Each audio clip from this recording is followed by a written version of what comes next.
time in Sumeru City, but ever since we last said goodbye to Lesser Lord Kusanali, we haven't heard anything from her. Oh, we can't just keep waiting around like this. Let's go find Catherine and pick up some work so we can at least keep ourselves busy.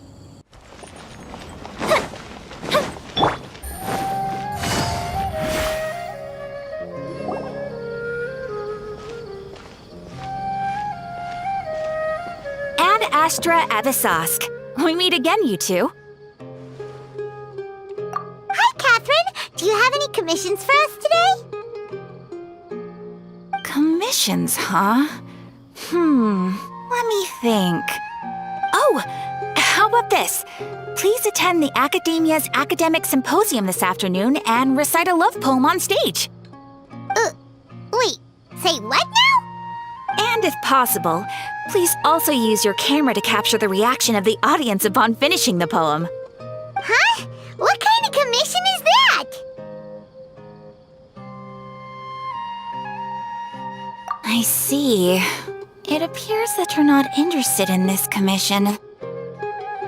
In that case, please go to Port Ormos and convince the Eremites there to spend some time volunteering at the local orphanage.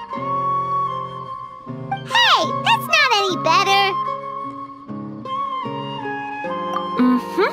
I'm sure the mercenaries will have some interesting reactions as well. Paimon's gotta ask, just who exactly has been submitting these commissions to the Adventurers Guild? Oh, the commissioner? Well, actually, I just wanted to see the two of you in action. Was it so obvious? I was hoping you would actually take one of those commissions. That kind of chance to observe humans doesn't come by often. Ah, so it's Nahida. Paimon just knew Catherine wouldn't crack those kinds of jokes. When did you get into her head? From when she said, Ad Astra Abisask? So it's been you this whole time? Are you done resting up, Nahida? Yes. I've been sleeping ever since we parted ways, and I even had a really, really long dream. It was another dream about the Sub-Zerus Festival, except it was a happy one. In my dream, I was sitting in the middle of a flower terrace, and everyone in Sumeru City was holding hands as they danced in circles around me. They danced round and round, and everyone looked really happy. I also got to sit on a gigantic flower carriage. Ferris, the Knight of Flowers, raised me really, really high above the ground, and I was throwing an endless amount of Yalda candies at the children. You know, Nahida, maybe your dream is how the Sub-Zerus Festival really should be.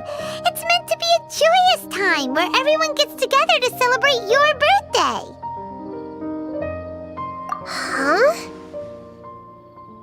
Wasn't I describing a really happy dream? Why are you both looking at me like that? Wait, could this be an example of the emotion known as pity? No, we aren't pitying you. That would only make everything worse. We just don't want you to feel too sad. By the way, have you had a chance to visit Dunyarzad? How's she doing? The Homianis haven't allowed any visitors after the festival, so we haven't been able to check on her. Yes, I paid her a visit right after I woke up. She was resting at the time. Her condition is stabilized. However, since Elazar is a manifestation of the withering on the human body, we can only cure it by finding a way to take care of Irminsul's own withering. But for the moment, our top focus should still be figuring out what the sages are up to and what they're planning. Right. Who knows what'll happen if they manage to pull off another scheme like the Samsara of the Sub-Zerus Festival? So our first priority should be investigating and putting a stop to the sages' activities. As for how we should pull that off, let's discuss it somewhere else. There are too many adventurers around here. Oh, good point. Sorry, adventurers. We're gonna be borrowing Catherine for a little while.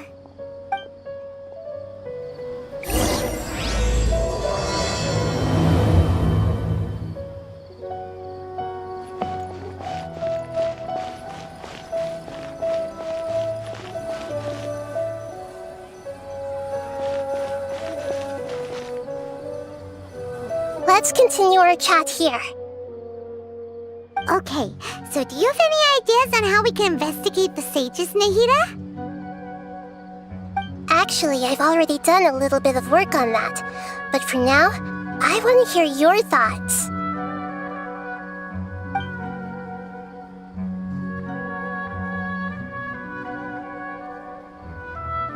I've already tried that, but all the key members of the Academia, even the core of 30 guards, intentionally avoid wearing their Akasha terminals.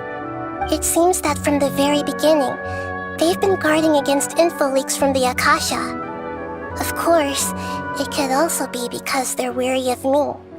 Have you already caught the sage's attention? I'm guessing not yet, but distrusting me would make perfect sense if they've ever paid attention to the urban legends about me. In any case, I probably can't take over their minds directly. No way, that's too risky. You mean it'd be too easy to get caught? No, it's not that. We shouldn't involve innocent students in this. A single mistake could completely ruin their lives. Doing that would be ignoring the safety of my people for my own selfish goals. How is that any different from what the sages are doing? That's a good point. Spoken like the god of Sumeru.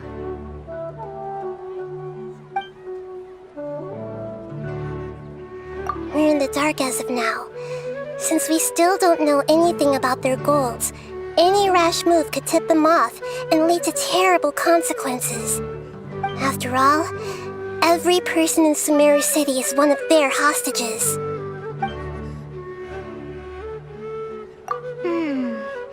Are we really out of ideas? Nahida, you're super smart, so you already have something in mind, right? Don't keep us in suspense. Spill the beans already. According to a popular theory from the Vahumana Darshan of the Academia, rejecting impractical motions at the beginning of a planning session will give more weight to the actual proposal. Okay, but aren't you the god of wisdom? You don't have to use that kind of gimmick to make us take your ideas seriously. Well, I've been thinking that if I can't directly possess the leaders, and if I can't get ordinary people involved, then I should find someone who's already involved, but hasn't decided to side with the sages. You're saying we should recruit a spy? That does sound like it could work. Oh, before coming back, we met someone named Al-Haytham. He seems like he acts alone, and he likes doing stuff behind the Academia's back. They probably aren't in cahoots. Actually, I already have someone in mind. Do you still remember that female scholar named Sataria? Sataria. Paimon remembers now. Isn't she the one who's always trailing behind the Grand Sage of the Academia? We ran into her basically every time the Sub-Zero's festival repeated itself. You could even say we're old enemies by now. Paimon still remembers the smug and mean way she always spoke to Nilu. I've always liked observing all kinds of people, and Sataria has always stood out from the crowd. She was born in the desert and was hailed as their greatest genius. Her academic gifts allowed her special admission into the Academia, and also gave her the opportunity to serve as the sage's assistant. Oh, Paimon didn't know she was from the desert.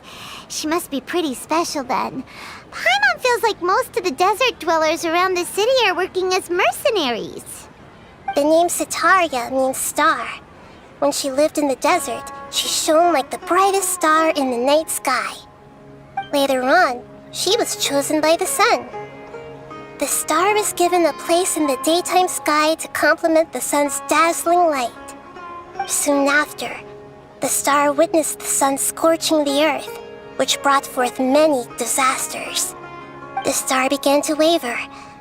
Instead of staying beside such a sun, wouldn't it be better to return and light up part of the night sky? But in the end, she couldn't give up the radiance of daytime. To cope with her shame, the star buried her guilt and closed her eyes. From the sound of it, Sataria's just hung up on the research opportunities here. But she doesn't really support the academia. She still feels guilty about not doing more for the desert, right? She's just running away from her problems. Indeed. When they are presented with complex moral issues, many people will simply plug their ears and go with the flow until the problem can't be fixed anymore. She's suppressing a lot of guilt, but before she realized it, she had already become the sage's accomplice. She can't deny her part in their schemes anymore. Right. We must somehow make her face her problems again. That way, not only can we get useful intel from her, but she can also use it as an opportunity to redeem herself. From my past observations, Sataria will take a day off from the academia every 10 days to do some shopping in the city. Tomorrow afternoon just happens to be a shopping day for her. That'll be our chance. To prepare, let's go check out some of her favorite spots and have a quick chat with a few of the vendors there.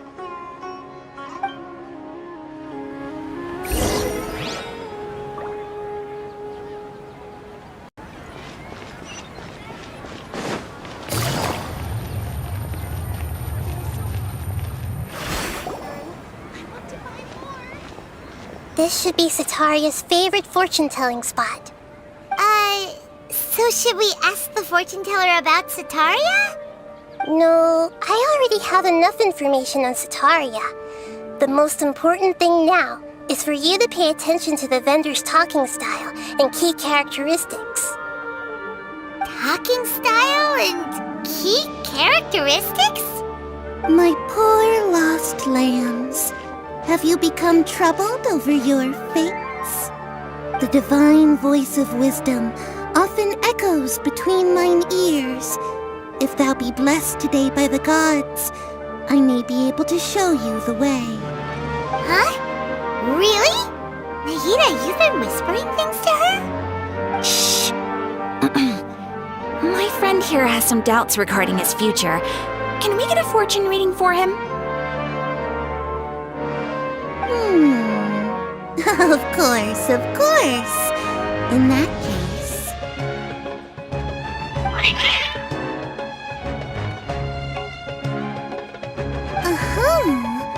It would seem that Harut and Marut are quite wary of you. Perhaps, at some time in the past, you have somehow offended the gods.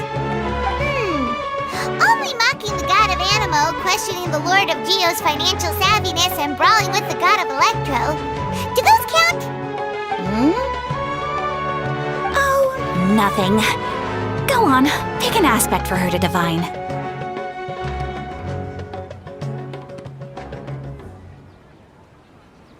Love prospects? No problem at all.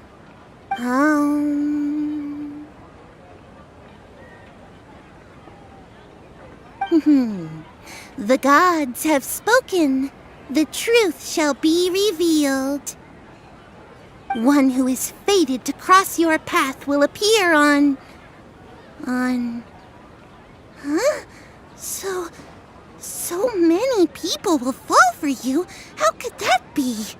Harut, Marut, did you two spoil my divination? I've never read a fortune so absurd.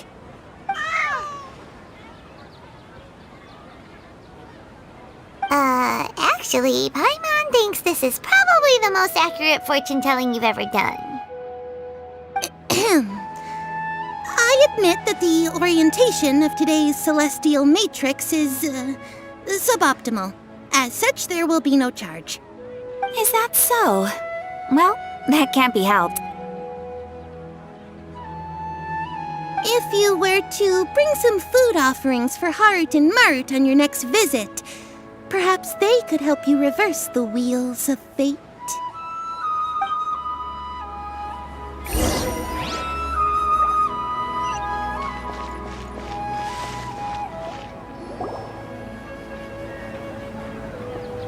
Is this another one of Sataria's favorite stalls?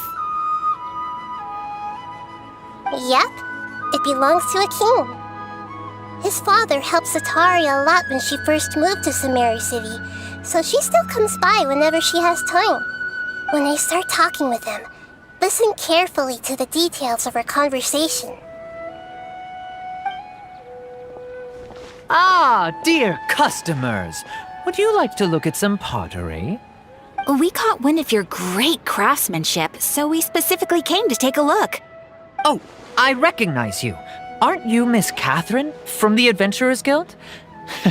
Sounds like I'm in for some big business. Speaking of, where did you learn this trade? I suppose you could say it all started with my dad. He's a mason by trade, but I picked up an interest in clay while apprenticing for him. After that, I began making pottery by myself in secret, and I simply changed trades when my works turned out well. Although it's a pity that I'm no longer making much use of the knowledge provided to me by the Akasha. That's nice. You're making a living doing something you love. So is your father still working as a mason? Oh no, not anymore. A few years back, he fell from a roof and broke his leg. Since he had already saved enough Mora over all these years, he's just enjoying the retired life in Port Ormos nowadays. I see. We wish him peace and happiness in his retirement. I'll have someone in charge of logistics at the guild come by another day for some goods. We'll leave you to it. Take care now. No problem. Rest easy, all our goods are sure to meet your every need.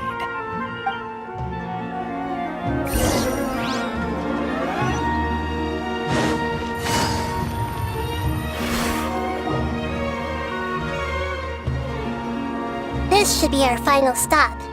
Sataria is always thinking of this restaurant when she's working at the academia, so she always comes by whenever she's out in the city. Nahida, you've really thought of everything.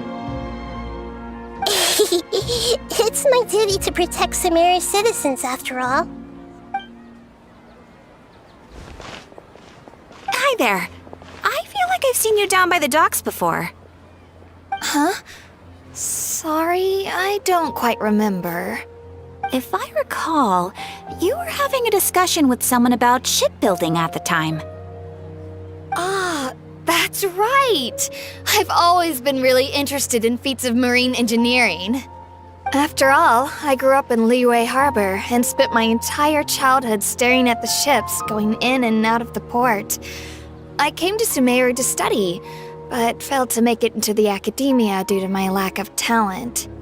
But I'm still discussing all kinds of problems with different scholars, and I'm continuing to study and perform research from the restaurant's basement. I'm sure I'll get into the academia after their next round of exams. What an admirable spirit for learning. Amazing! Sure, but you'll find hardworking people wherever you go. So this restaurant has a basement as well? Huh. First I've heard of it. That's right. It's not usually open to patrons. Most of the time, employees use it for breaks or to hold private events. I see. Guess that makes sense. Well, good luck with your studies, Miss Chishan. Thank you so much. As long as I can make it into the academia as an official student, I'll be happy.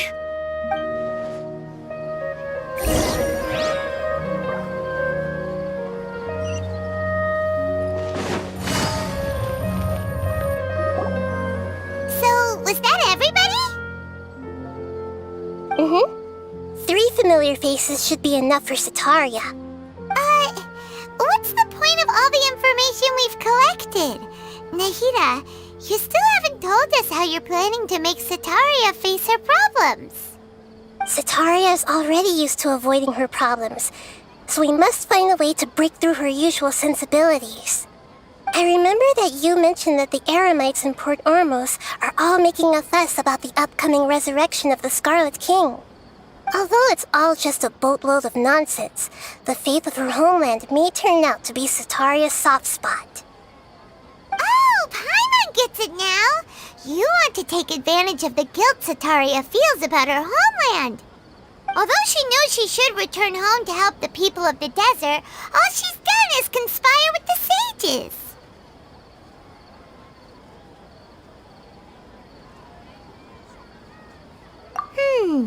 So how do we set that up? Well, the Scarlet King is long gone, and Sitaria is also too smart to fall for any simple tricks.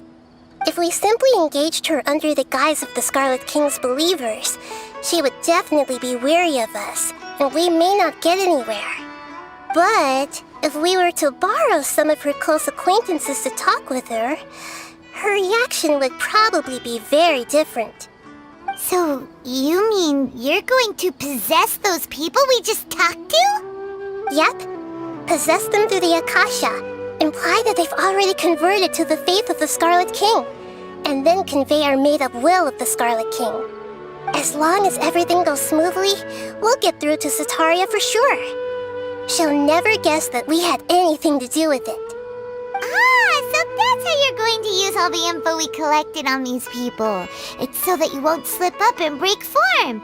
Possessing them will only work if you can manage to pass off as them. Exactly. So, best of luck with impersonating them. Huh? Best of luck? But we don't know how to possess anyone. That's no problem at all. I'll just share all their senses with you once I've possessed them. As long as you're also wearing an Akasha terminal, the effect will basically be as if you've possessed them yourself.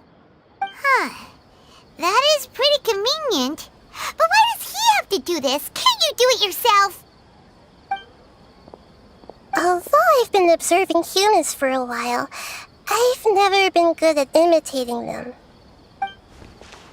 You're not wrong. It's always been painfully obvious whenever you try to pass as Catherine. If it was at all possible, I would have preferred to leave these people alone. But seeing how things are now, I probably should just accept it and push on. Yeah, don't beat yourself up over it. We're only doing this to help everyone, and we'll only be borrowing them for a little while anyway. Alright, then let's give it a go tomorrow afternoon.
Here she comes! Satari's here!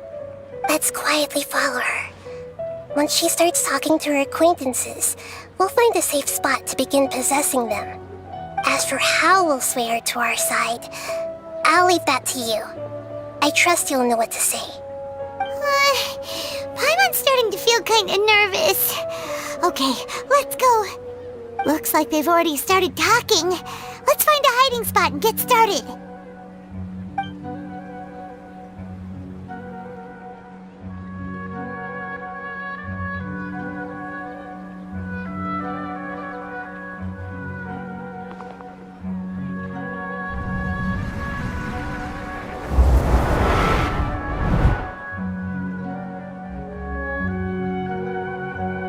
That's right. You really can't force anything when it comes to love. And besides, everyone around me has a very different background and outlook. Are you still listening to me, Nabia? Oh, of course I'm listening. You were talking about troubles with your love life, right? I heard everything you said. Okay then. You just seemed a little distracted for a moment there.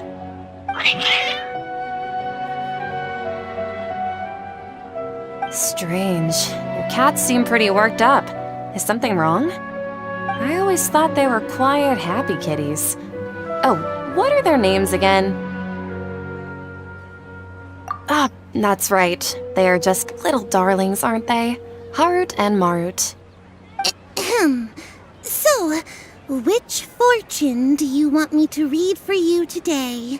You must have come for another echo of the divine voice of wisdom.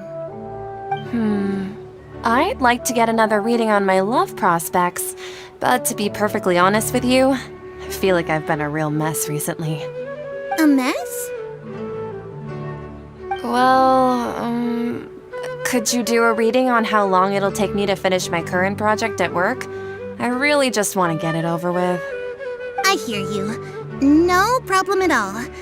The gods will reveal the truth.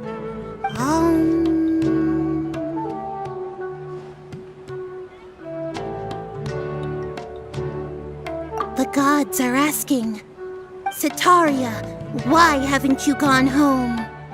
Why haven't I gone home? Do the gods really know everything I've been thinking about? Setaria, why don't you just go home? It's a demand now instead of a question. The gods seem to be truly upset. I'm sorry. I know I failed the gods. Please pass on my most sincere apologies and ask for their divine forgiveness. And if I may ask, Nabia, is there a specific god who's speaking to you right now?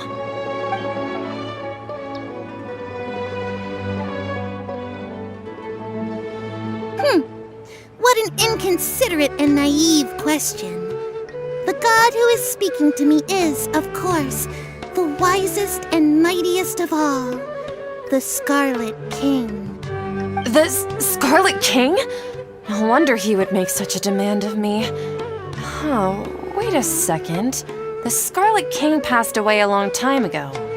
Even though news of the Scarlet King's resurrection has been spreading like wildfire, it's all just a misinformation campaign from the academia. How can the Scarlet King still exist in real life? What insolence! I am the Scarlet King's most loyal believer. Do you wish to refute his voice of wisdom? Oh, no. As a child of the desert, I am only reveling in his power upon learning that his divine glory has touched even this city. I will think very carefully about his demand of me. I'm sorry, I must go now. Wait!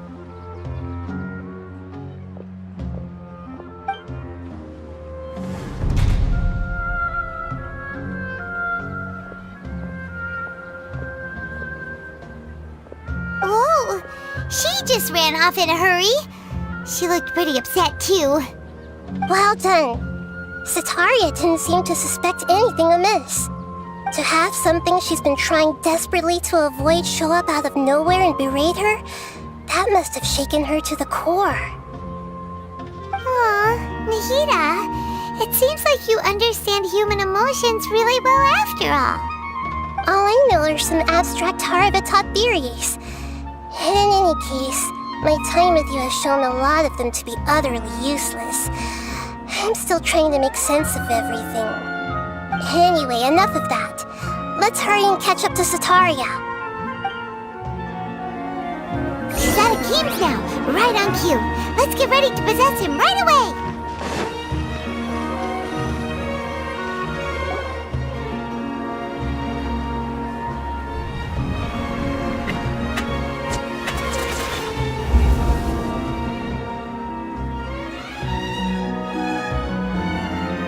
It's okay. I just got caught up in something. Oh, actually, didn't you ask me to help you look for work? What kind of work were you looking for again? Gardening? But don't you hate everything to do with plants? I still remember getting mad at you for secretly throwing away the bonsai that I gave you as a present. You see, a friend told me that the secret to self-improvement is to work on things you're not so good at. Fair enough. I didn't think that was something you would consider. Speaking of, how's he doing? Is he feeling any better? Oh, that's good to hear. I have been thinking a lot about him. If I could get some more time off, I'd love to pay him a visit. Actually, while we're talking about him, is he still living in Port Ormos? Yeah, he's been retired there for a while. If you could find the time, please write him a letter. Please pass on that recently, faith in the Scarlet King has taken root in Port Ormos and has begun to spread across Sumeru. He has a quick temper and has always been a devout follower of the Dendro Archon. I don't want him to get into a fight with those Scarlet King believers because of a difference in beliefs. Oh? So who are you siding with in all of this? The Academia or the Scarlet King? I'm so jealous of you. You were born a child of the desert. Yet you chose to betray the Scarlet King, and now you spend all your time with those crooks from the Academia. Akeem, you don't mean you've also become a believer of the Scarlet King? What's so strange about becoming a believer of the wise Scarlet King? In fact, aren't you the strange one? The one who still can't pick a side? Can't pick a side? Me? Whoa! Paimon had no idea you'd be so good at this. You really zeroed in on the issue and put it right in front of her. It might feel a bit overwhelming for Setaria. But once everything is over, I'll be sure to pay her a visit to her mind and explain everything. Anyway, let's keep going.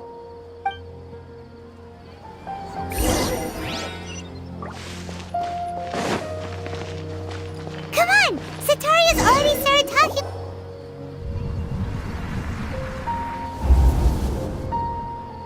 So, Shishan, have you noticed anything weird in the city lately? Like, as if someone was trying to preach to you about something? Oh, right. Speaking of strange things, I celebrated the Sub-Zerus festival so many times that I lost count. That was really weird. Wait, how could you be aware of that? That should be impossible. Nothing in the report indicated anything like that. Are you still failing to realize that the Academia's lowly tricks could never deceive all of Sumeru's citizens? Shishan, don't tell me that you've converted to the Scarlet King as well! What an absurd question. You make it sound like I should be ashamed for becoming a believer of the Scarlet King. In reality, shouldn't you be the one who is ashamed? You, who worked side by side with the Academia and treated people as nothing more than experimental subjects? Please, please stop! Even now, Setaria's still trying to run from her problems. She can no longer justify everything to herself. Hey, she's trying to talk to the guards! What should we do? This is the most important part of all. Quick, get ready. Mercenary, you're a member of the Corps of 30, correct? Please help me pass a message to the Matcha right away. The situation in the city is getting out of control. Please, try to remain calm, miss. Tell me what's happening in the city. Heretics are infiltrating the city, and they've already converted many residents to their side. Heretics? What kind of heresy are you talking about? The Scarlet King! Many people I know have suddenly started believing in him, but he's long dead. It's impossible. Miss Setaria, nothing is impossible. You know my name? The Scarlet King is immortal, and all who defy him will one day pay the price. You must face the truth, Setaria.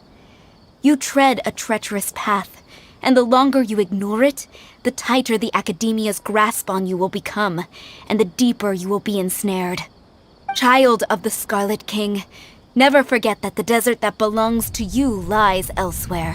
What's so strange about becoming a believer of the wise Scarlet King? In fact, aren't you the strange one? The one who still can't pick a side?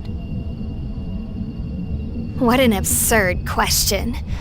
You make it sound like I should be ashamed for becoming a believer of the Scarlet King. Setaria, Why haven't you gone home?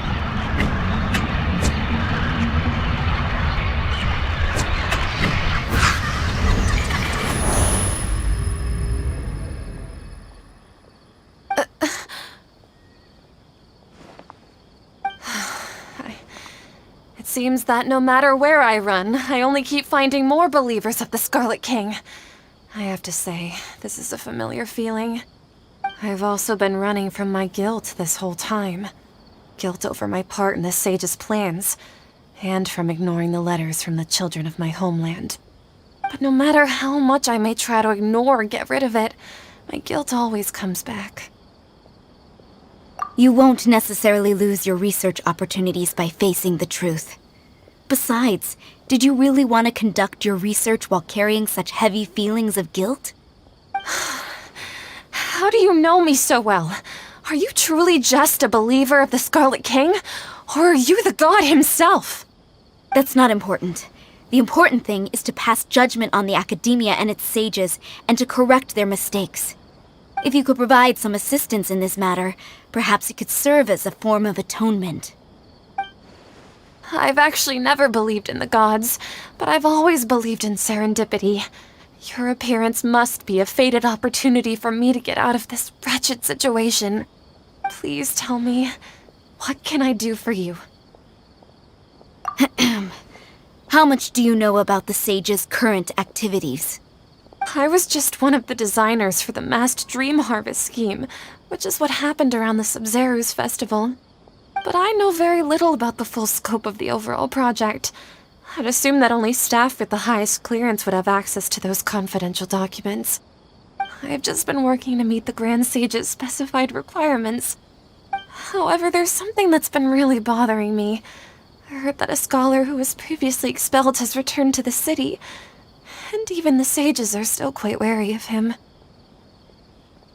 To fight against the academia, we will need to figure out the nature and the purpose of their work. Is there a way for us to get access to the confidential documents you mentioned? It should be possible if we're willing to take some risks. After all, I'm an assistant to the Grand Sage, and I've been working on many tasks outside of the project. One thing, though, I won't be able to transfer the documents to you through the Akasha once I get my hands on them.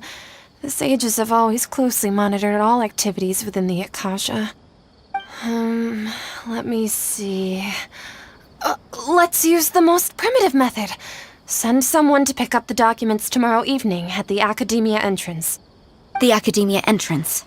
Wouldn't that be too conspicuous? Don't worry about that. I assure you, this won't be a trap. I'm only suggesting this location because it'll draw more scrutiny for me to leave the Academia again. It'll be safest for me to distract the guards long enough to hand you the documents. All right, I trust you. So, if I were to successfully complete this task, would it mean I've atoned for my wrongdoings? That'll depend on the judgment of the Dendro Archon. The Dendro Archon. That's right. Her people are the ones we have endangered. As the god of wisdom, she's also the one responsible for judging and guiding the scholars. Maybe it's time for me to find a god to believe in. Just as Nahida predicted, we've managed to bring Sataria to our side.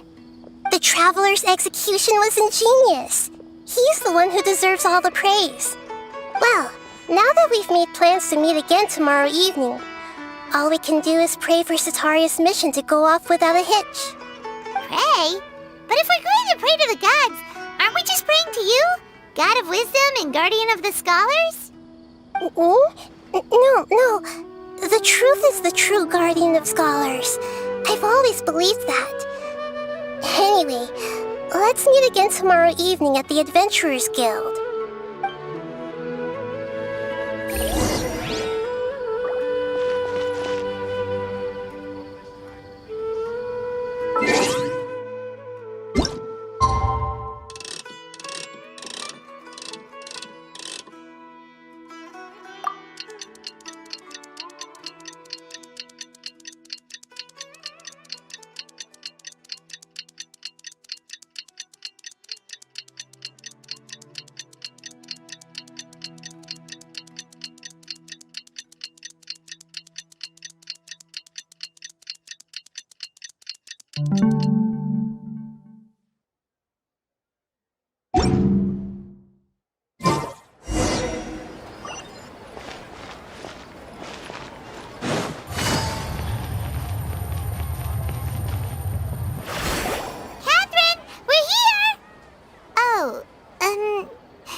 other Catherine, right?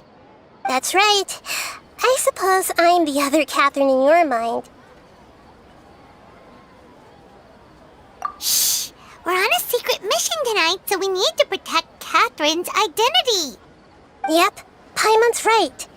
We cannot fully rule out the chance that the meetup tonight is just a trap. If something were to happen, my existence may be the only trump card we'll be able to play. After all, the Academia should still be unable to confirm the existence of my consciousness in the outside world. Yep, exactly. Just what Paimon was thinking. Anyway, enough about that. Let's just make sure to be on our guard. Off? What do you feel is off? It's the middle of the night. Of course it's quiet. You're not getting paranoid, are you? No, I think he's right. It really is a lot quieter than usual. If you look around, there seems to be fewer people on the streets. I'm not sure if this is the case for the entire city, though. Maybe it's just a coincidence. Maybe Sataria figured out a way to not only distract the guards, but also to get everyone to go to sleep early, just so we can exchange the documents in peace. I also can't quite figure out why things feel a little off. But now that we're here, let's go ahead and meet her as we planned. Well, regardless, as long as you're here with us, Paimon feels a little safer.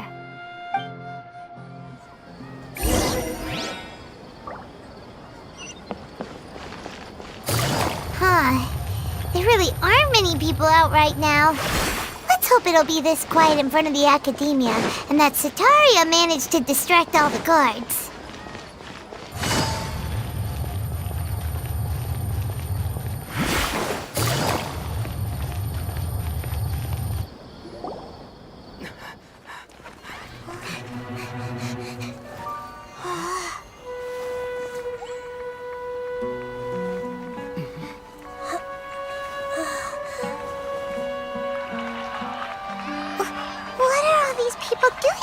This hour of the night. Ah, the triumphant hero returns at last. And to a rather spectacular welcome, even if I do say so myself. You're the outcast, expelled from the Academia. Indeed I am. Although these days they tend to call me the Doctor.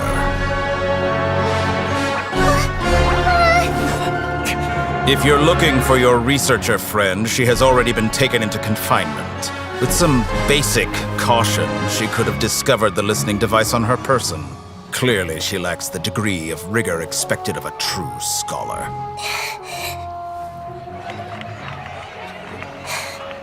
The people of Sumeru City! What have you done to them? I simply made some minor adjustments to their Akasha terminals. Now they can deposit information directly into the subconscious. As you can see, all these lovely people now believe this traveler is a hero who has just saved the world. My experiment is a success. And now it seems they can no longer hold back their sheer adoration. Oh no! What should we do? These are all just regular people! Leave now. You need to get out of here. What? That guy's a Fatui Harbinger! We can't just leave you here! Nor can I abandon the people of Sumeru!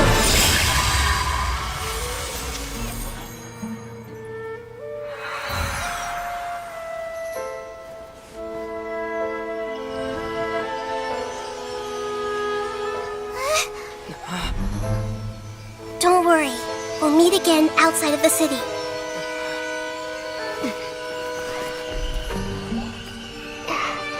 I see. You appear to have overridden their mental faculties with your own consciousness. To possess such a powerful mind, you must be the god of wisdom.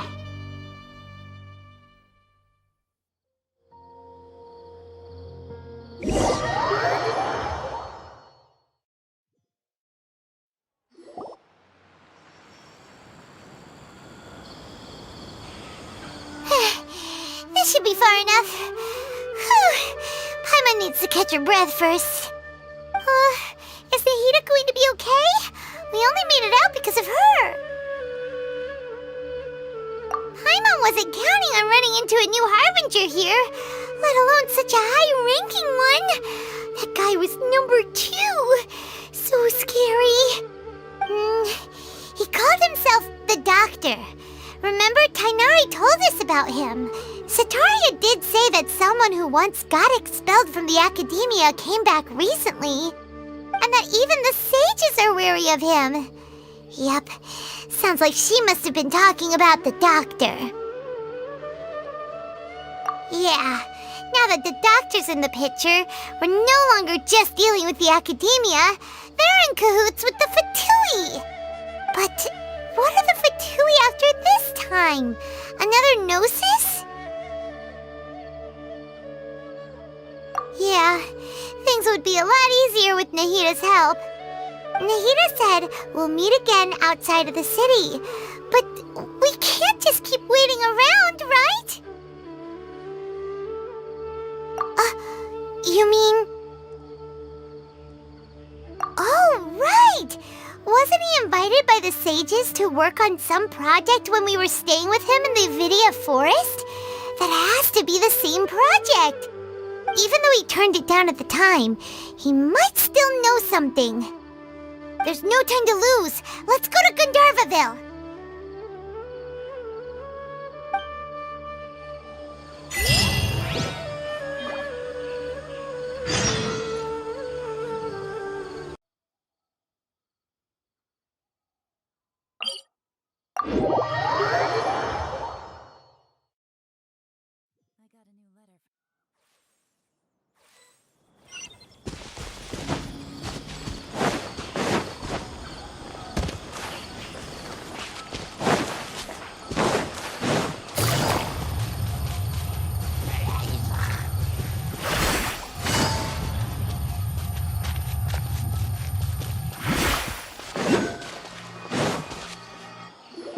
Hold it right there!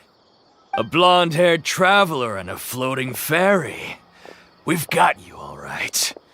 Take a look around. You've fallen right into our trap. Are you mercenaries from the Corps of 30?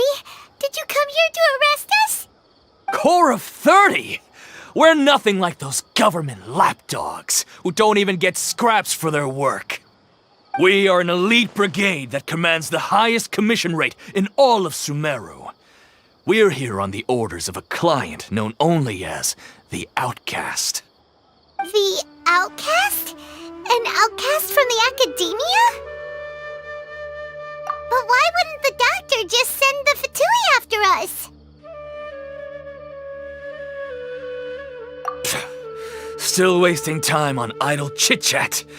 We'll shut you up soon enough. Get them! You're up, Traveler! Following orders. Gotcha. I'm going in! Time for a bit to the kilt!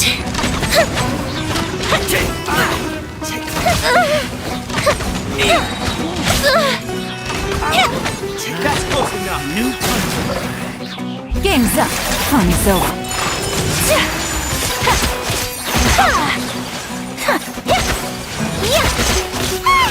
It isn't over yet! Here comes reinforcements!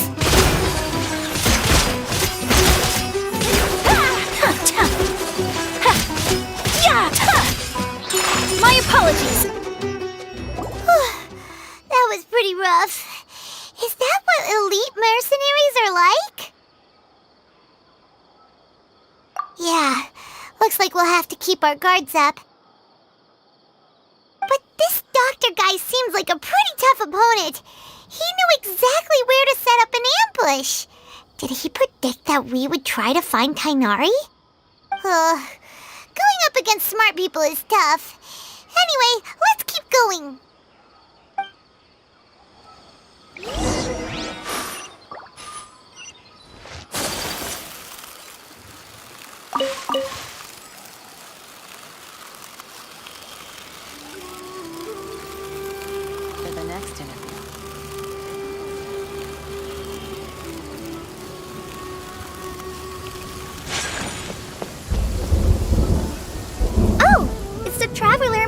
Archon, what are you two doing back here?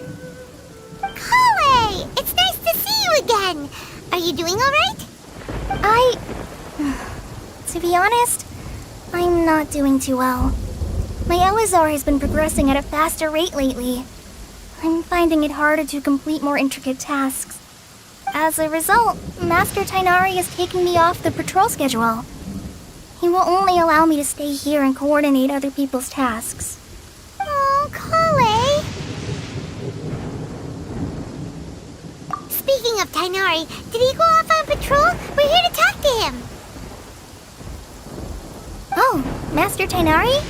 He just left the Avidia Forest a little while ago. He was headed to Party's DI.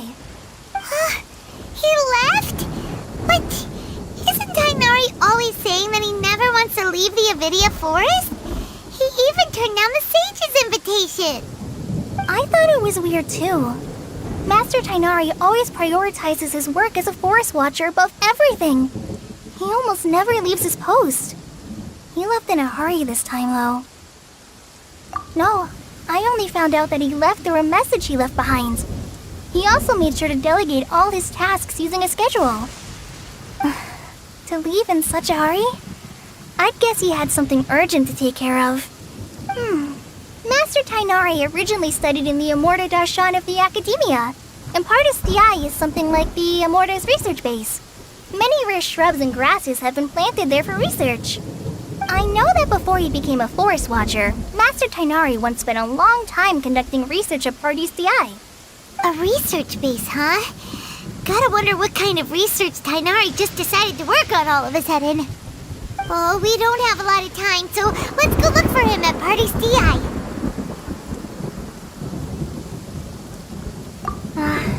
Don't worry, I'm fine. I'm used to living with Elazar by now. If you run into Master Tainari, please send him my regards. Got it. Will do. See you later, Kale.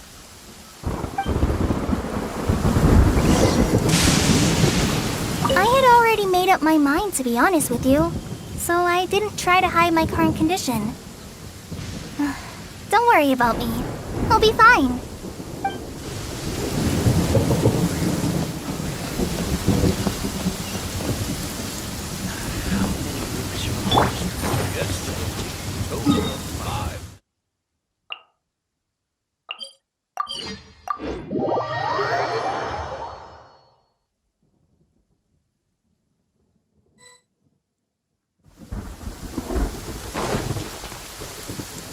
Wait! Look who it is! Thank goodness you're okay. We were so worried about you. Hey! This was supposed to be a touching reunion, but you're ruining the moment!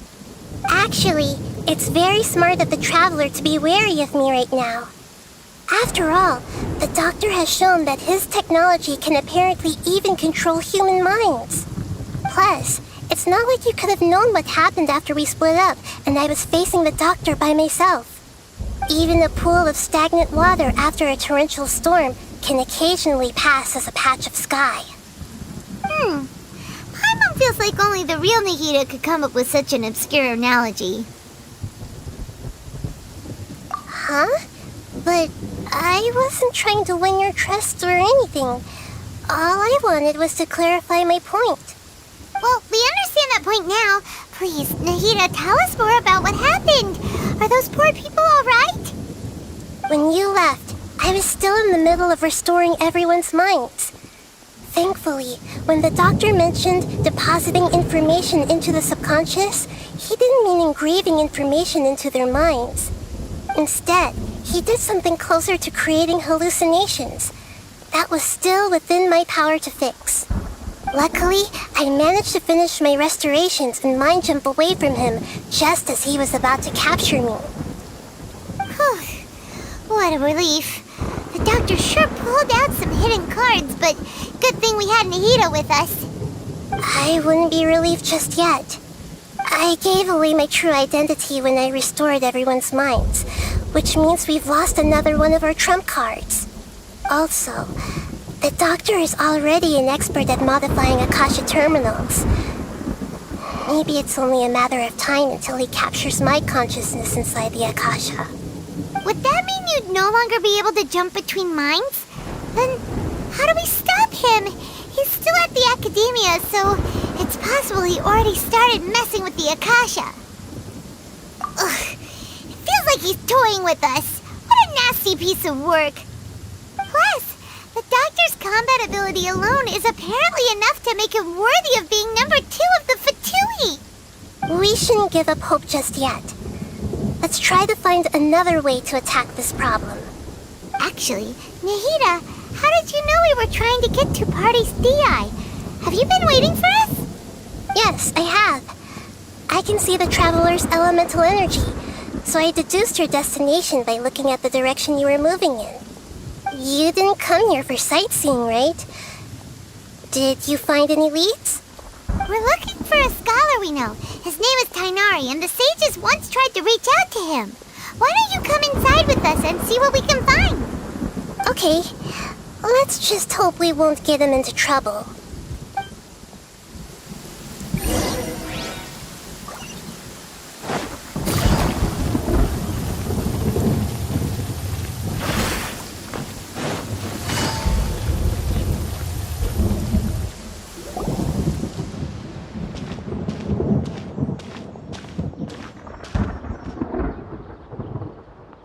Traveler? It is you! The voice! It's Hypatia!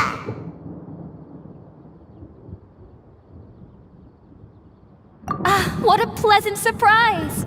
It's so nice to see the two of you again. Who's this? She's a scholar we met in the Avidia Forest. When we last saw each other, she was still training in the... what's it called? Satyavada life? Oh, I see. That's right, we're old friends. You've come at just the right time. Ever since I've come here, hardly anyone has even talked to me. Hypatia, you're way too excited about this. Actually, for you to leave the Avidia Forest means... you're not in training anymore? Wait, no. Did you already finish your training and reach Paripurna life? What do you think? My consciousness has already managed to make contact with the divine. You did it? Congratulations!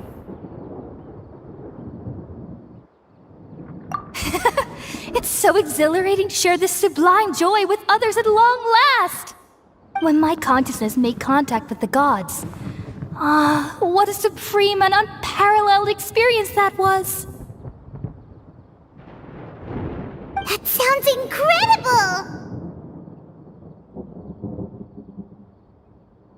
Oh, all right. Actually, please wait. I haven't forgotten my promise to you. Remember? I promised to help you understand what you saw from Irminsul once I gained deeper insights. My current self has not only gained true insight, but I can even help you establish a direct connection to the consciousness of the divine. You can do that? I've never heard of anything like that, but if you want to give it a try, I'll do my best to protect your consciousness during the process. Hold on. I brought some spirit borneal with me. This is still a crucial part of the ceremony. We're using that incense again? All right now. Hold my hand. I'll help you establish a pathway to connect your consciousness. Okay. Ready?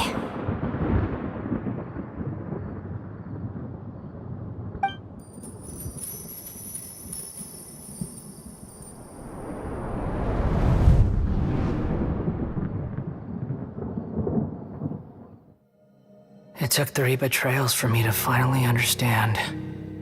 The world is just an elaborate tapestry of lies. My fury will never be quelled. The first to betray me was a god, my creator. My mother. Valuing strength above all, she saw no worth in me and I was discarded. The second was a human. My family. My friend. Consumed by fear, he saw me as an abomination.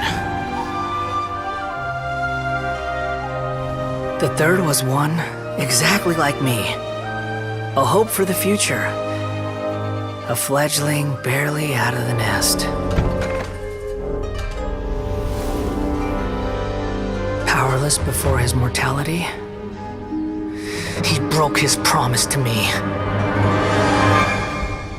Humans, they can't be trusted. And the gods fill me with pure loathing.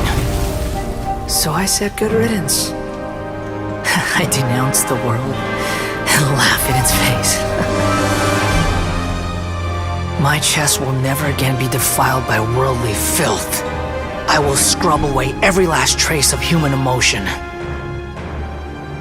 Then it will be empty, a blank slate, and ready to receive a supreme gnosis, brimming with pure divinity.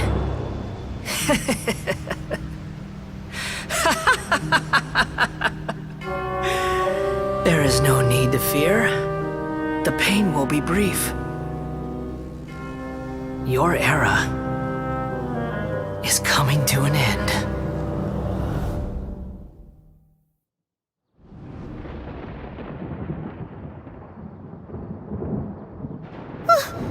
What was that?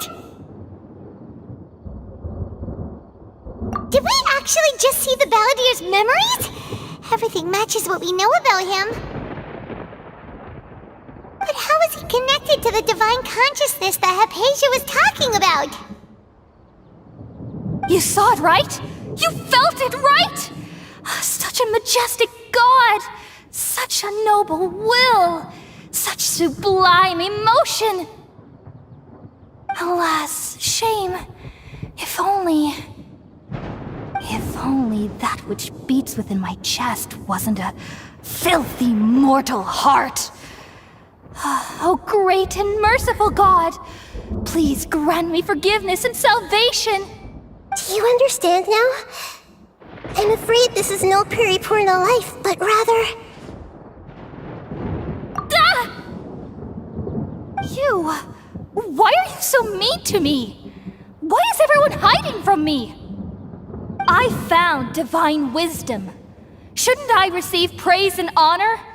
Haven't I uncovered that light in the darkness? Hypatia? That's how I always thought everything should be. Wait. Have I already lost my mind?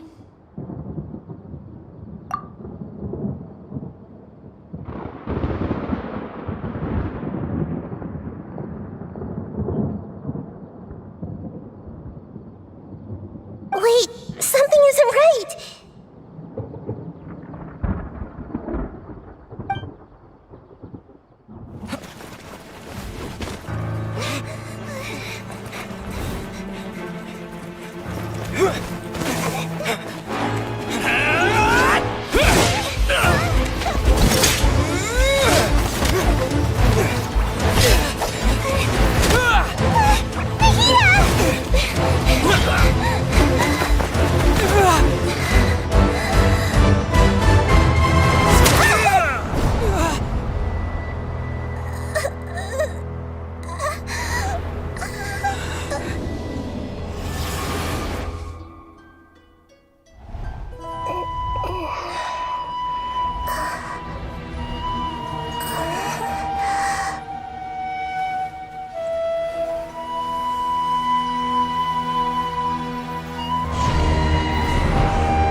different.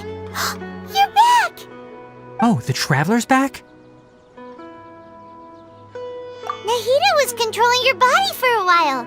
It seemed like she jumped over to you as an emergency measure right before the Catherine puppet was destroyed. After that, Tainari heard the commotion and came over. He helped us defeat the mercenaries and then he ran with us all the way here. What?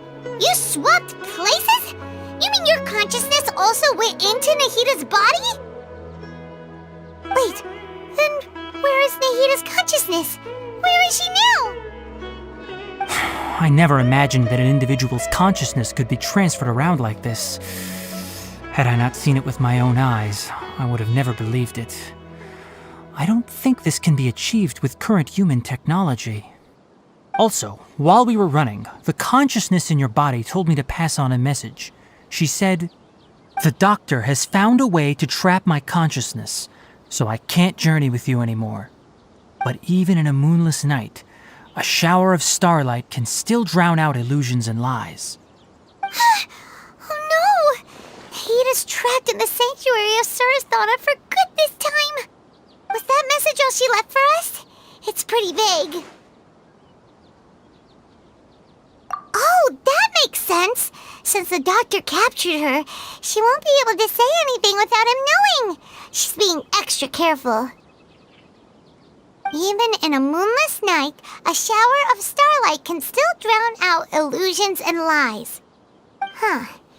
Paimon knows the moon illusions and lies are from that alchemical divination at the Sub-Zero's festival. Didn't Nahida use a starlight analogy before?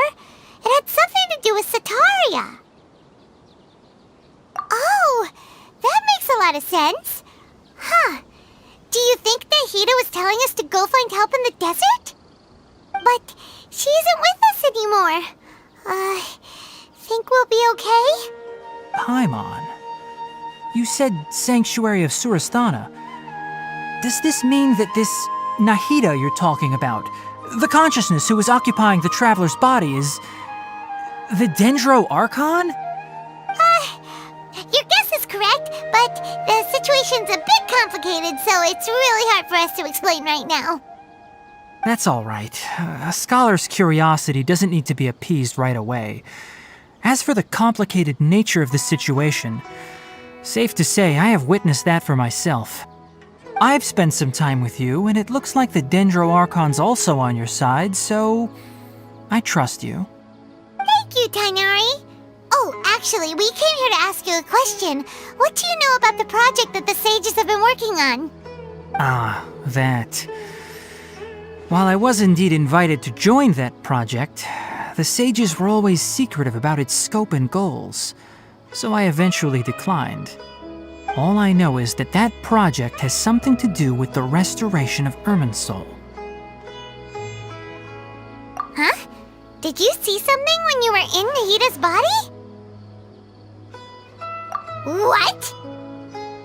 Do you have any evidence?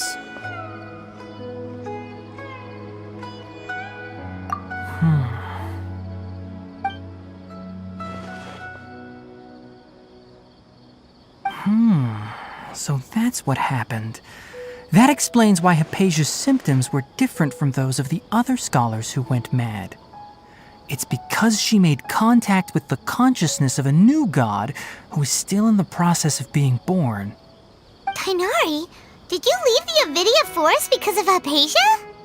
I did. I noticed Hypatia's mental anomalies, but since her symptoms were rather atypical, I secretly took her to Pardes Dii and began searching for a way to return her to her normal self. If I didn't take action, Hypatia would have already been taken by the Matra to the desert, doomed to a life of exile at Aru village. Now that you mention it, I knew the Academia has never thought particularly highly of Lesser Lord Kusanali, but I still didn't expect them to do something as arrogant as creating a new god. Looks like I made the right decision by not accepting their invitation. The Doctor and the Balladeer. We have 2 Fatui Harbingers in Sumeru. Sounds like we're in for a bad time. From your description, I don't think they've completed their project. There may still be room for us to intervene. But then, what is the connection between creating a new god and restoring Irminsul? Yeah, it feels like we're still nowhere close to figuring out the sage's goals. Right, we've pretty much gone over everything we need to know, so we should head out. How about you, Tighnari? What are you going to do? I'll stay here for now. I still want to try a few more things to help Hypatia.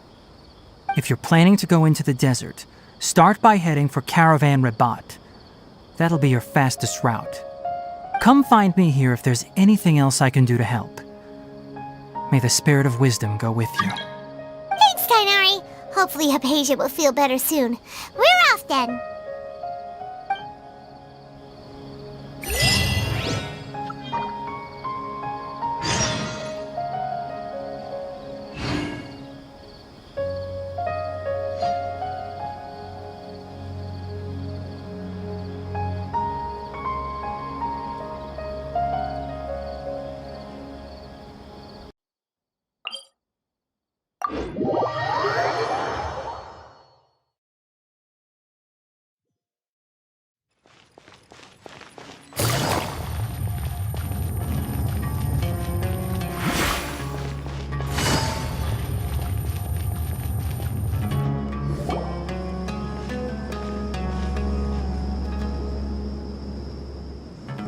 We finally made it to Caravan Rabat. It's pretty lively here. So, just past this wall is the desert, huh? Oh, wow. Paimon remembers hearing people call this the Wall of Samiel. It's made to block sandstorms from the outside. Oh, if it's this tall, it's gotta be the divine work of Greater Lord Rukkhadevata, right?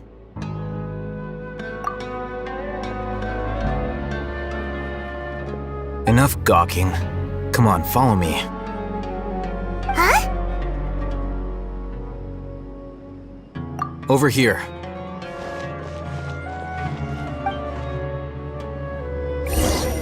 Oh, Haytham went that way! Let's hurry up and follow him. Wonder what he's up to.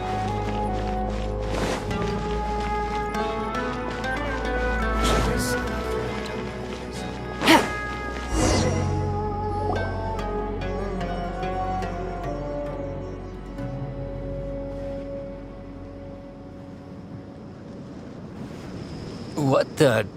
Where did he go?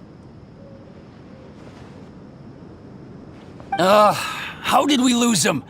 They were just here a second ago. More Eremite mercenaries? Who are they working for this time? Anyway, Traveler, it seems like we were being followed again. You were too careless.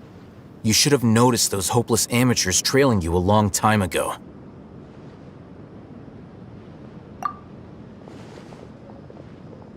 There's no need to thank me. I've never cared to keep track of personal favors. All I did was correct a mistake I happened to come across. It's a habit I developed at the Academia. You really gave Paimon a scare, Alhaitham. We never thought we'd run into you here. Last time we met at Port Ormos, didn't you say you were going back to the Academia? Wait, don't tell Paimon that you're here to take us back on their orders! Oh, so you've already landed yourselves on the Academia's hit list. I can't say that I didn't expect it. However, had I wished to turn you over to the Academia, don't you think you'd already be the Eremites' honored guests by now? Oh, right. You do have a point. I have no interest in running errands for that project. As a scholar, I've always belonged to the camp that promotes researcher autonomy. And these days, you're more fascinating than anything the sages can offer. Not quite. To tell you the truth, I'm still investigating the Divine Knowledge Capsule. Unfortunately, I've run into some difficulties. Everyone says the capsule originated in the desert and was eventually moved to Port Ormos. If I am to get to the bottom of this, I must understand how the capsule first came to be. Which brings me back to you and why you're so interesting. The leader of Ain al-Ahmar used the Divine Knowledge Capsule right in front of you, and upon seeing him, your expression became perplexed, and you were lost in thought for quite some time. To have that kind of reaction, I think you must have realized something. Are you interested at all in sharing what you've been hiding from me?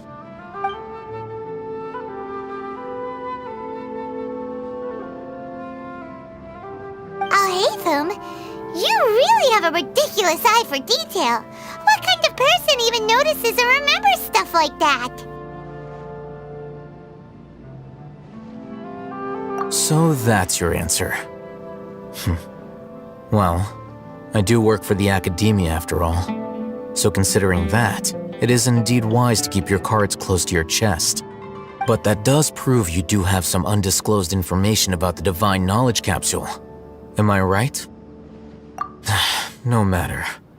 Rather than simply learning the answers from you, I'd still prefer to investigate on my own. Speaking of, you two are also headed to the desert? That's right! We have the same plan as you! But we don't really have any concrete goals at the moment. Then I'd suggest starting with Aru Village. It's the largest settlement in the desert, so it'll probably have more resources and intel than anywhere else. Well, would you like to head there together? It's always better to travel with someone you know. Let's go!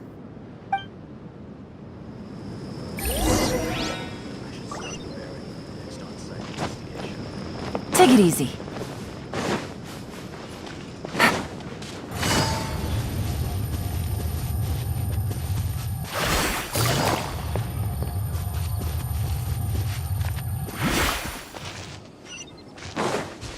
Take it easy.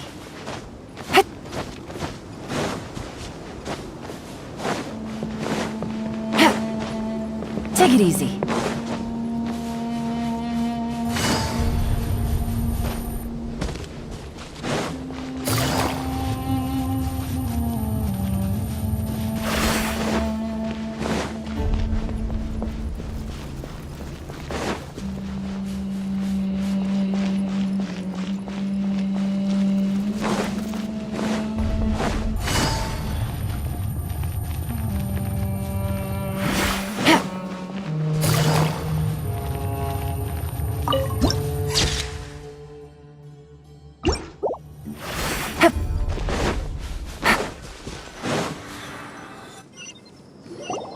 Before us lies Aru Village, the safe haven of the desert folk. Whoa, this landscape is really something else. What a cool place! Let's go check it out!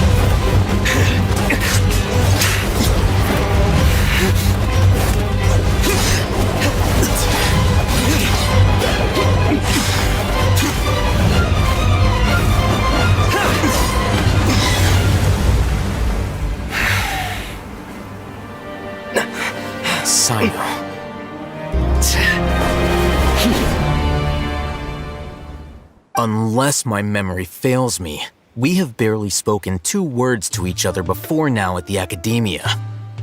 Would you care to enlighten me as to when and how I invited the General Mahamacho's wrath? Oh, Haytham. Do not think you can escape my judgment, just because you managed to escape my attack. Judgment? So that's how you'd characterize your actions here, is it? Or would elimination perhaps be a more accurate description? Had I used my full strength, not even this traveler would have been able to stop me. Though styled like an assassination, I sought only to ensure that my target would be unable to flee or resist. Standard practice for the Matra, as well you know. Seemed to me more like your own personal touch. Who is that, Al-Haytham? Did you call him General Mahamacho? Mahamatra? Yes. General Mahamatra Sino, head of all the Matra at the Academia. He's a formidable hunter, and the ultimate nightmare for any who have committed academic crimes. You seem to have placed a lot of trust in Al-Haytham, to the point of blocking an attack for him. If I were you, I'd never choose to side with him. I wouldn't believe a single word that comes out of his mouth. I have been pursuing this scribe for a long time. I urge you, stand back and do not seek to defend him any longer. Otherwise, there will be consequences. Has Al-Haytham done something wrong? Paimon doesn't think he's as bad as you've made him out to be. I won't waste my breath explaining things. Al-Haytham, I saw it during our fight. Take it out. The divine knowledge capsule you're hiding on your person. Unless you want me to retrieve it for myself. Very perceptive of you. Nothing escapes a Matra's senses. Wait, the divine knowledge capsule? Didn't it fall into the Matra's hands in Port Ormos? No wonder you speak with such confidence, Sino. But I must admit, I'm very curious. What does this capsule mean to you? And why, as General Mahamatra of the Academia, are you all alone in the desert? As far as I'm aware, the other Matra have been speculating about your disappearance. Have you been given a mission that's, let's say, morally dubious? If I was the real target of your mission, what was stopping you from simply using your authority and resources to judge me within the walls of the Academia?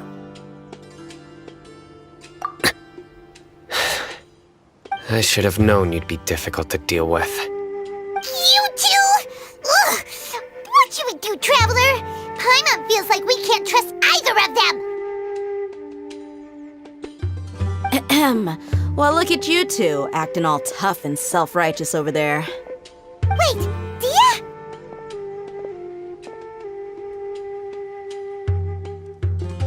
Great! Finally, someone that we can trust! You gotta help us out here, otherwise these two are gonna start fighting again! Yeah, sure looks that way. Two giants from the Academia duking it out once and for all. Not something you get to see every day, that's for sure. Listen, I know you academic types love to fill up your big brains with self-righteous morality and lord your empty rules and virtues over each other. But how dare you bring your petty disputes into the safe haven of Aru Village? It seems like someone's gonna have to beat some sense into your thick skulls until you finally learn to respect these grounds.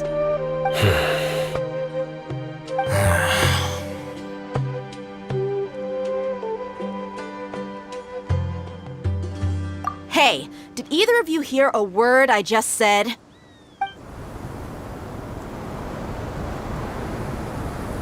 Whoa, what's going on? The wind's so strong! Is this a sandstorm? Paimon's gonna get blown away! Another sandstorm? What's up with these recently? Hey! All of you, over here, quickly! We have to take cover! Someone's calling for us! Oh, this wind is too strong! Let's get over there! That sounded like Candace. Come on, you two! Jeez, are all of you Academia folks such hard work? Move it! All right, stop yelling.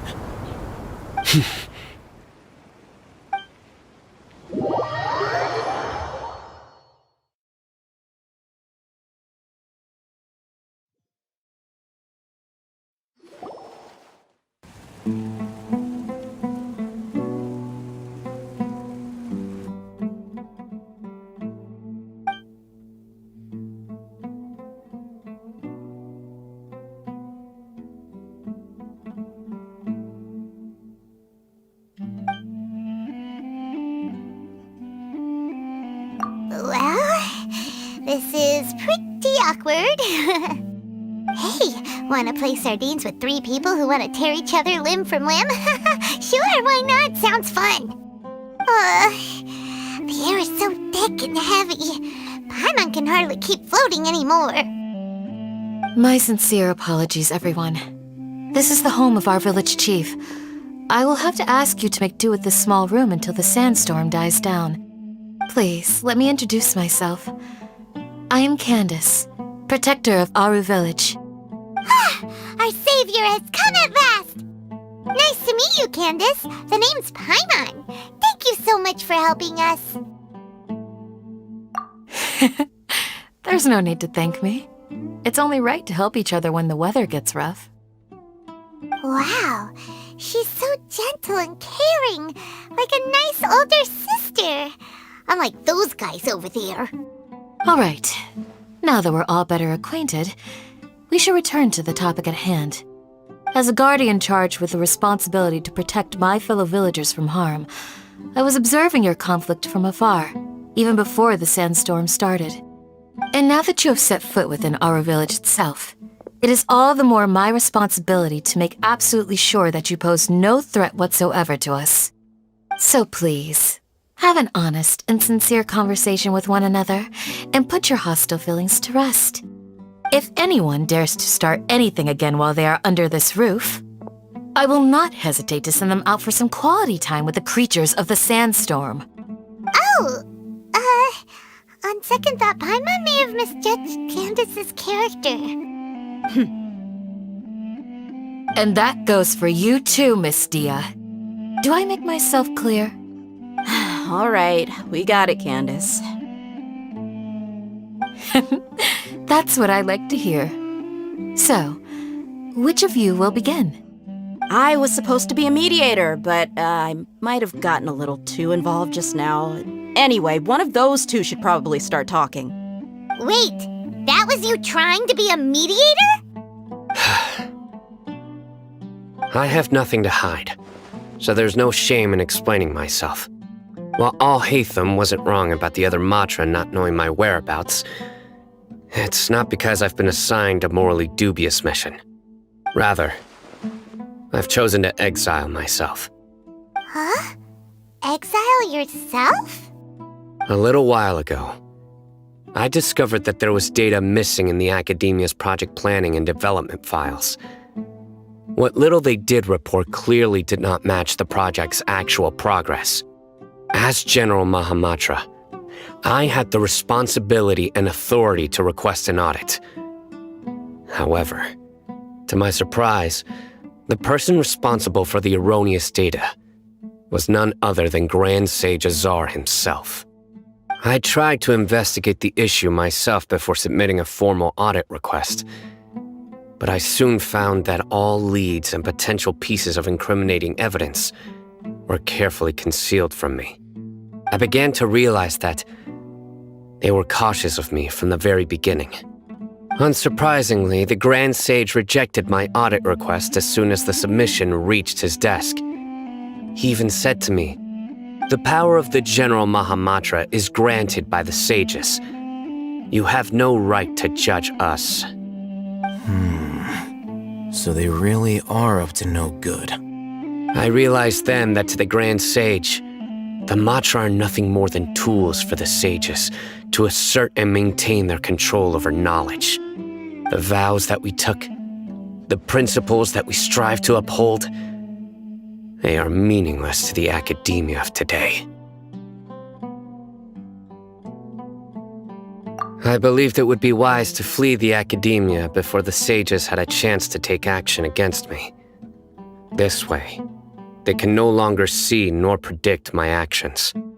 I will never give up on this investigation. There's no need for someone else to give me power or authority. Once I find the truth, I will administer judgment by my own name. Sino seems to have the same goal as us.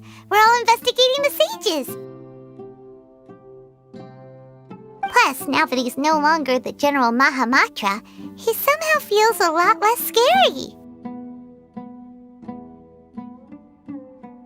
Well, Sino, if that's your story, then why did you see Al-Haytham as a target? When I was investigating the matter in the academia, I overheard a conversation between Al-Haytham and a sage. The sages asked you to investigate a blonde-haired traveler. Do you dispute this, Al-Haytham? Like many parts of the project, this assignment was undocumented. Now throw in your suspicious behavior with the Divine Knowledge Capsule, and I think we deserve an explanation.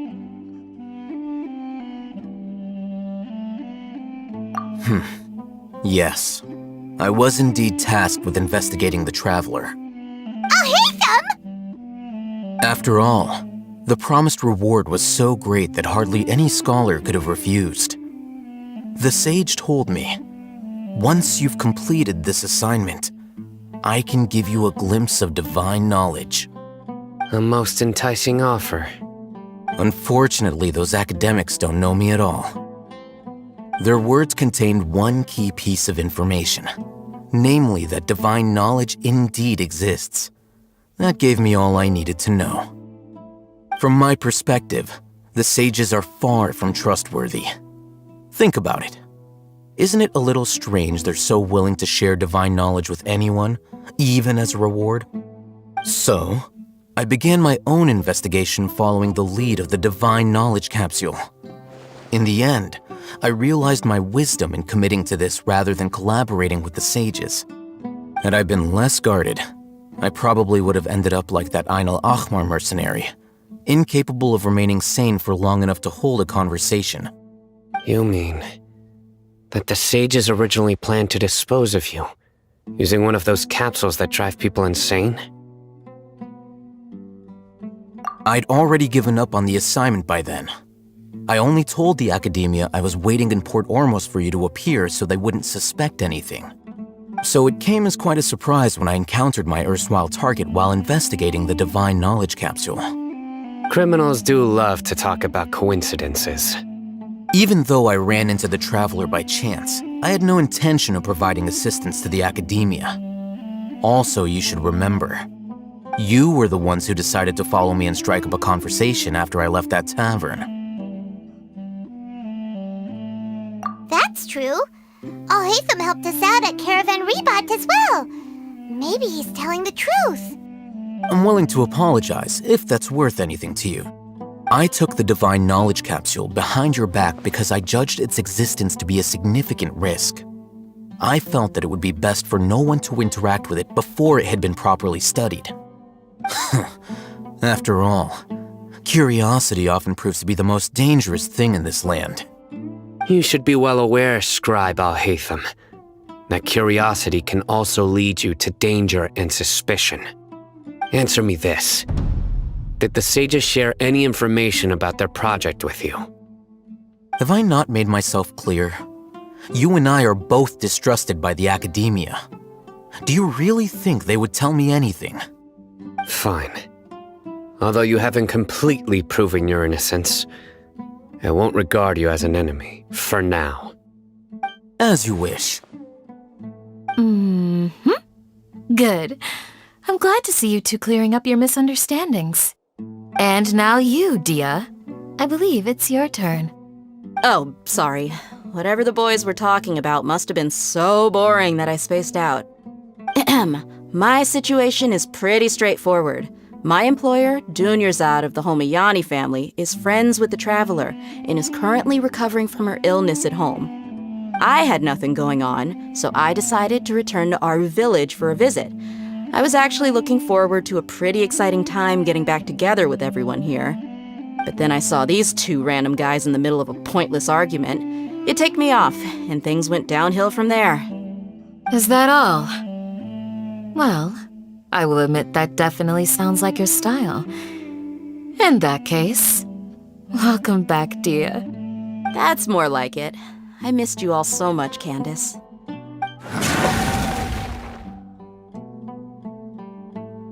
Whoa! What was that sound? No need to worry. Now that you're no longer at each other's throats, please make yourselves at home.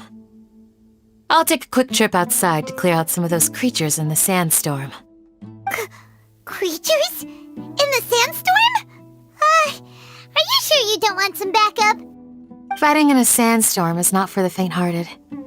Anyone without extensive training in these conditions is at a disadvantage. You needn't worry. Yeah, just leave him to Candace. Don't worry, she's as tough as they come.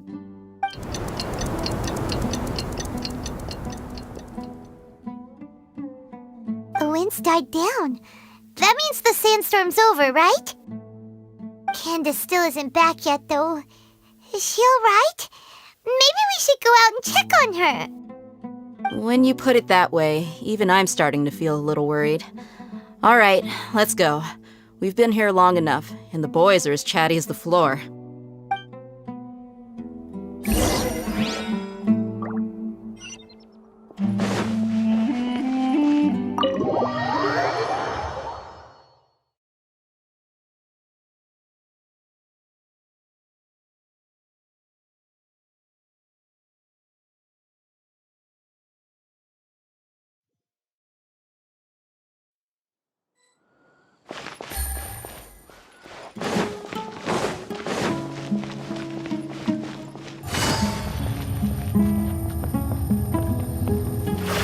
Take it easy.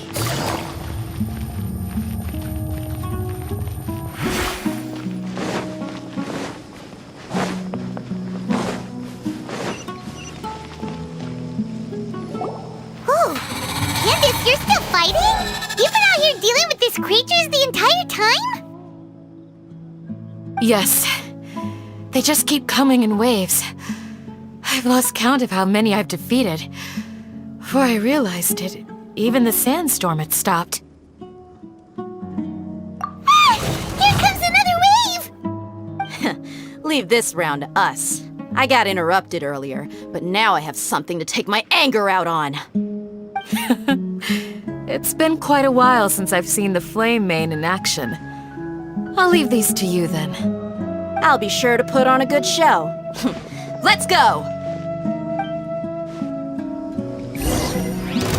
Teamwork is dreamwork! Embrace the ice! Busted! Gotcha! Let's light it up! Whirling snow! Here comes another wave! When are they ever gonna let up?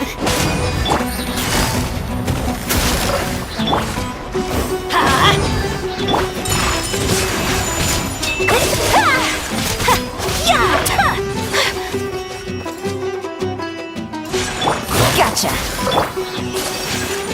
My apologies! The creatures stopped appearing. Was that the last of them? What we fought just now was probably the aftermath of the sandstorm. So we should be safe for the time being. Well fought, everyone. No injuries, I hope. Huh? Who are you? Ah, my apologies. I haven't had a chance to greet you yet. I had my hands full taking care of the village's elderly and children. I am the chief of Aru Village. Everyone usually calls me Uncle Anpu.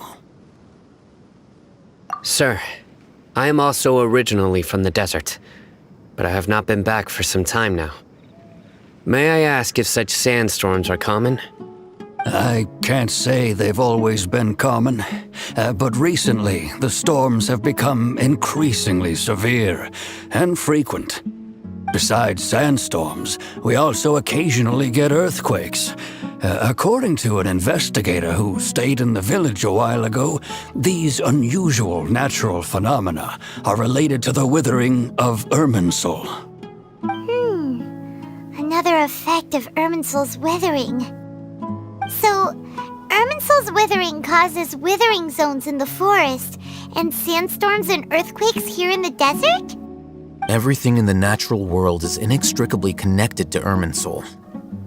These regional symptoms can indeed be a reflection of Irminsul's present state. Everyone in Aru Village needs to take good care of themselves. Speaking of which, why haven't I seen a single village keeper since I got here? Village keeper? Who are they? Village guards like Candace? Does your curiosity know no bounds? Village Keeper is how Aru Village refers to mad scholars exiled here by the academia. Most of them are scholars who lost their sanity after a period of training in the Avidia forest. The Academia believes that their crazed mutterings may have a negative effect on the psyches of other scholars. So, they're forcibly exiled to the desert. Though if you ask me, it's all a boatload of nonsense. Alas, that's exactly what we've been trying to investigate. One by one, the village keepers have been mysteriously disappearing without a trace. But no one in the village has ever seen them leave. If you're planning to stay around the village for the next few days, I'd appreciate it if you could keep an eye out for them. I've had encounters with those people in the past. I'll see what I can do to help. The Matra are the ones responsible for their exile. Now that you're no longer with them, are you trying to alleviate your guilt and atone for your past sins? I'm fascinated by how you think. Mock me if you will, but if you are guilty, I will eliminate you, regardless of my position or identity. Oh, you're the former General Mahamatra. You must be an expert in these kinds of investigations. Thank you for your help. Is it because you're reminded of Hypatia? Oh, these poor scholars. First they lose their sanity, now this! We need to help get them back home, safe and sound. But, is it really a good idea to tag along with Sino? You seem like you really don't trust him. I'll be grateful for the assistance. No doubt you will do a better job than some of my former subordinates. Let's start by finding a spot to share what we know so far.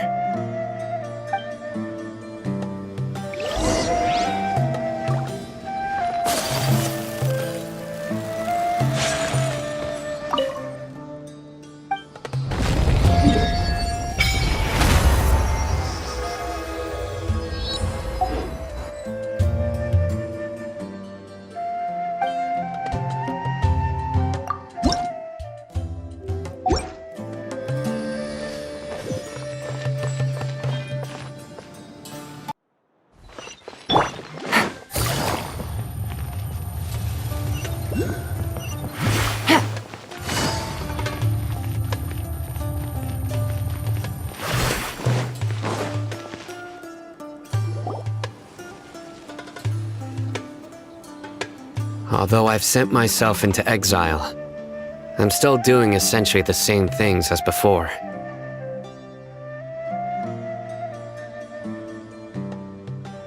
Do you still have any questions for me before we start our investigation? One of my former subordinates told me that this title has its origins in a strange incident. The Academia has long exiled mad scholars to Aru Village. A mysterious phenomenon exists here. When mad scholars first arrive, they are as incoherent and deranged as before. But after spending some time here, they invariably begin to calm down. Initially, the people of Aru Village greatly resented having to take in the mad scholars. But a strange incident one night changed that. Aru Village was struck by the strongest earthquake in living memory. Seeing buildings on the verge of collapse all around him, the then chief of the village was preparing to take everyone to safety. Suddenly, he noticed a mad scholar crouching in a corner, caressing the ground with his hands. A soft, green light radiated from him, like a divine glow against the backdrop of night. Despite the powerful tremors that ripped through the ground that night, all the houses remained upright, almost as if they had grown roots reaching deep into the ground. In the end, not a single building collapsed, and no one was hurt. After that, the people of Aru Village treated the mad scholars with greater kindness, and began to refer to them as the village keepers. The soft green light? A mad scholar protecting Aru Village? What do you make of it, Traveler? Paimon thinks so too. Actually, Sino, do you know if any of the mad scholars continued to wear their Akasha terminals at Aru Village? In theory, They would continue wearing them so the academia could still monitor their activities. With that said, the main Akasha system would no longer have any interaction with them. Oh, no wonder! Everything makes sense then! Add in the fact that they calmed down, it was probably Nahida who calmed them.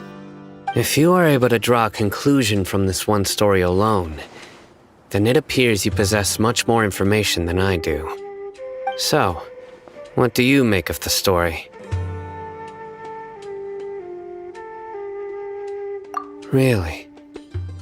Lesser Lord Kusanali. What? You don't believe us? Lesser Lord Kusanali was definitely using the Akasha to give her power to the Mad Scholars! No, it's not so much that I don't believe you. I'm just struck by your reasoning. Lesser Lord Kusanali, the current Dendro Archon, is she really active in Sumeru? The Academia has always placed far greater importance on the late Greater Lord Rukkhadevata. They've more or less ignored Lesser Lord Kusanali, and I've never had any reason to doubt their views. In addition, I've never heard any stories about Lesser Lord Kusanali and her deeds. To me, she might as well have been a god that never existed. No way! Nahida definitely exists! She's a... how should Paimon put it? She's a good Archon who's kind and wise, even if she says weird stuff sometimes. I've spent many years interrogating criminals, so I can easily tell when someone is lying. Good! Then you should know that we're telling the truth! That look in your eyes. I've never seen that from a liar. You two really must have met Lesser Lord Kusanali. How can this be? To think, our Archon has been amongst us this entire time. Alright, now it's our turn to put our skills to good use for this investigation. But easier said than done, especially since we don't have any leads. Maybe we can start by knocking on some doors.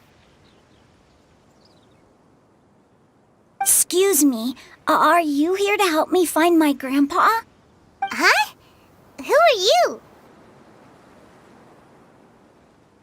By the sounds of it, a resident of this village. My name is Isak. You'll help me find my grandpa, right? Is your grandpa a mad scholar? Hey, don't say that. Grandpa is just Grandpa. Why do you have to call him that? It's not like he's a bad person or anything. The person you're referring to is not a local, yet you are. Why do you call him Grandpa? Grandpa is just Grandpa. He's my family. I heard everything you said to the village chief. Please, you gotta take me with you. I want to find my grandpa. I swear I'll help. I won't be a nuisance. Ah, so you're the one who was eavesdropping on us around the village chief's house. I was planning to go out and take care of whoever it was, but I had a vague feeling that they didn't harbor any ill intent. Whoa. Hatham wasn't kidding about Matra having sharp senses. Sino, he's just a kid. All he wants is to find his grandpa. Let's find a way to help him. Sorry, I was only listening in because I wanted to know where Grandpa went. Honest. If you don't believe me, you can ask Miss Candace.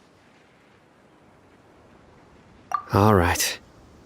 But first, let's confirm the facts with Candace.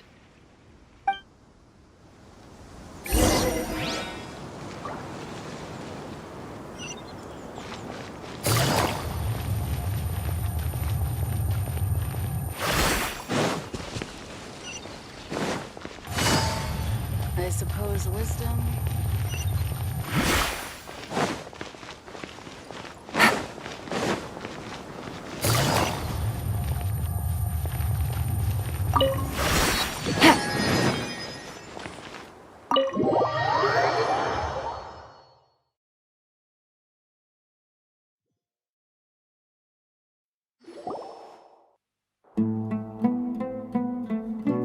Sino is super vigilant.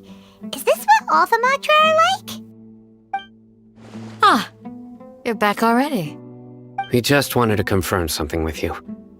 Do you know a boy by the name of Isak? I had a feeling he'd go looking for you. Huh? You knew this would happen? Yes. Although he tried his best to stay hidden, I still noticed him eavesdropping outside the window. He really wants to get his grandfather back. Isak's parents were both Eremite mercenaries who rarely returned to the village after finding employment in the city. He was raised by his grandfather. Unfortunately, it was only a few years before his grandpa passed away. Isak was still very young at the time, so various families in the village took turns caring for him so he could survive. Later, an elderly mad scholar arrived at the village. Isak thought the scholar bore a striking resemblance to his grandfather, and thus often spied on the man. However, the scholar was unkempt in appearance and incoherent in speech. Although Isak referred to the man as his grandpa, he was afraid and didn't dare to approach him. One summer night, the oft mumbling and bumbling grandpa suddenly calmed down and seemed to become more lucid. He even noticed Isak hiding in the distance. So Grandpa walked up to Isak and patted him on the head. He even took Isak to the entrance of the village, where he patiently taught the boy the names of the stars and accompanied Isak until he fell asleep. The next morning, Isak woke up and wanted to go find his grandpa again, only to realize his grandpa no longer recognized him. However, even so, Grandpa retained his calm expression. It's said that those who saw the scholar claimed he no longer appeared to be crazy, but appeared to be living in his own world, almost as if he were sleepwalking. Isak was thrilled that his grandpa was able to find peace and would follow him all the time, asking him things like, "Grandpa, want me to take you somewhere fun?" or, "Grandpa, could you tell me stories about the stars again?" All this somehow just makes Paimon feel really sad. It seems like they both deserve so much better. Perhaps. Nearly everyone who lives in the desert has some form of hardship or regret. But even so, we must still continue on with our lives. It's also my reason for fighting. I must continue to protect this land.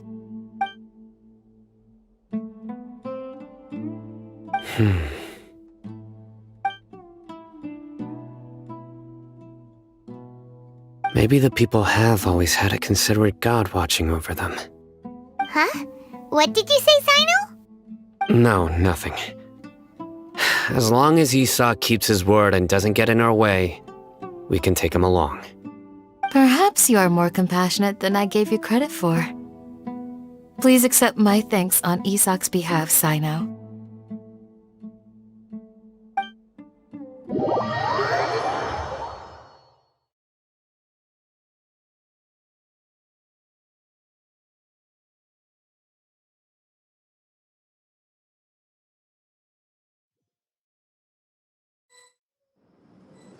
Hey, Isak! Oh, it's you guys! We've cleared everything up. Let's go find your grandpa. Really? Wow! Thank you so much! Yeah! All right. Let's ask the local residents some questions first.